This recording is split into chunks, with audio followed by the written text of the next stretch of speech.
नमस्कार, आपका बहुत-बहुत स्वागत है। आज की कक्षा में हम आपको हिंदी के 10 महत्वपूर्ण कठिन शब्द, उनका अर्थ, उनके अर्थ और वाक्य में किस तरह से आपको प्रयोग करना है, वो आपको आज सिखाएंगे। अगर आप हिंदी का ज्ञान बढ़ाना चाहते हैं, तो चैनल को सब्सक्राइब कीजिए, वीडियो को भी लाइक कीजिए, शेयर कीजिए और कमेंट भी कीजिए। तो चलिए प्रारंभ करते हैं। निरापद। निरापद का जो अर्थ होता है, वो है निरापद का अर्थ है सुरक्षित या निसंदेह और ऐसा जो किसी प्रकार के खतरे या हानि से मुक्त हो, यानी सुरक्षित हो, सेफ हो। और इसका उदाहरण है, हमें बच्चों को निरापद यानी सुरक्षित यानी सेफ वातावरण में, निरापद वातावरण में खेलने देना चाहिए, है ना। हमें बच्चों को सुरक्षित इन्वायरमेंट में खेलने देना चाहिए। वातावरण यानी इन्वायरमेंट। निरापद का अर्थ हुआ सुरक्षित, निसंदेह, किसी एक ऐसा ऐसा जो किसी प्रकार के खतरे के हानि से मुक्त हो, एकदम सेफ हो, जिसे हम कहते हैं निरापद। और अब आगे बढ़ते हैं। कुलेल। कुलेल। कुलेल का अर्थ होता है शरारत या चंचलता, जैसे चंचल या शरारतपूर्ण व्यवहार, जिसे हम कहते हैं कुलेल। और इसका उदाहरण है, बच्चे अपनी कुलेल से सभी को हंसाते हैं ना। बच्चे जो है अपनी शरारतों से सभी को हंसा देते हैं, या अपनी चंचलता से, चंचल स्वभाव के कारण हम उन्हें देखकर हमें हंसी भी आ जाती है। तो इसका अर्थ हुआ शरारत या चंचलता, कुलेल का। और इसके बाद है विषाद। विषाद।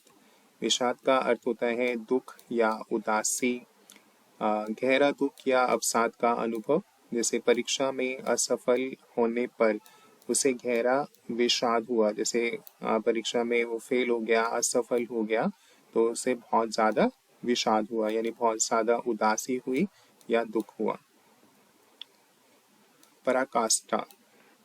पराकाष्ठा का अर्थ होता है चरम सीमा या उत्कर्ष, किसी चीज का सबसे ऊंचा या चरम बिंदु, यानी टॉवरिंग हाइट्स इंग्लिश में बोलते हैं ना। उसने अपने कैरियर की पराकाष्ठा पर पहुंचकर सभी को चौंका दिया, यानी वो अपने कैरियर के चरम सीमा पर पहुंच गया, उत्कर्ष टॉवरिंग हाइट्स पर पहुंच गया, जिसे बोलते हैं पराकाष्ठा। कांस्टा। गणीय। और इसका अर्थ होता है, गणीय का अर्थ होता है गणनीय, महत्वपूर्ण, जो गिना जा सके या जिसकी गिनती हो, जिसे महत्व या सम्मान दिया जाए। तो इनमें से ये अर्थ इसके हैं, जैसे जिसे महत्व या सम्मान दिया जाए, जैसे कि इसका उदाहरण है, उनका योगदान संगठन के लिए गणनीय है, यानी उनका जो उन्होंने कंट्रीब्यूशन किया अपने संगठन के लिए, ऑर्गेनाइजेशन के लिए, वो महत्वपूर्ण है, जिसे महत्व या सम्मान दिया जाए। तो वो महत्वपूर्ण या गणनीय है, गणनीय। और इसके बाद है नेक्स्ट हमारा विनोद।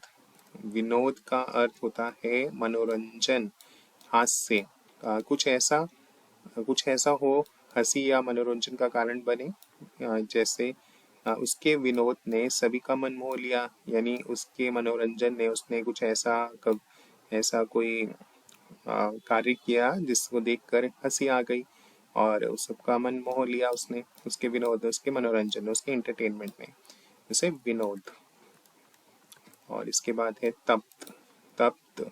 तप्त का अर्थ होता है, देखो आजकल बहुत ज्यादा गर्मी हो रही है, तो गर्म या तप्त, अत्यधिक गर्म या गर्मी से प्रभावित, अक्सर तापमान या भावनाओं के संदर्भ में इसे आपको समझना है। जैसे बहुत ज्यादा टेम्परेचर हाई हो रहा है, 48 डिग्री तक चला गया है।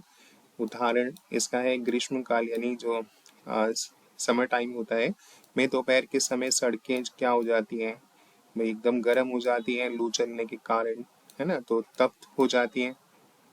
और इसके बाद है अन्वेषक। अन्वेषक का अर्थ होता है खोजकर्ता, शोधकर्ता, ऐसा व्यक्ति जो किसी चीज की खोज या अन्वेषक करता है, प्राय वैज्ञानिक या विद्वान, है ना, साइंटिस्ट जो होते हैं वो शोध करते ही रहते हैं ना, तो उन्हें अन्वेषक होता है, वहां पर बोला जाता है वैज्ञानिक अन्वेषक नई दवाओं पर शोध कर रहे हैं, तो खोज कर रहे हैं उन पर, नई दवाओं पर शोध कर रहे हैं, अन्वेषक। संवर्धन। संवर्धन का अर्थ होता है विकास। संवर्धन का अर्थ होता है विकास, किसी चीज के विकास या संवर्धन की क्रिया, जैसे शिक्षा के संवर्धन के लिए कई योजनाएं बनाई गई हैं, यानी शिक्षा के विकास के लिए कई योजनाएं बनाई गई हैं सरकार द्वारा, ऐसे भी आप बोल सकते हैं।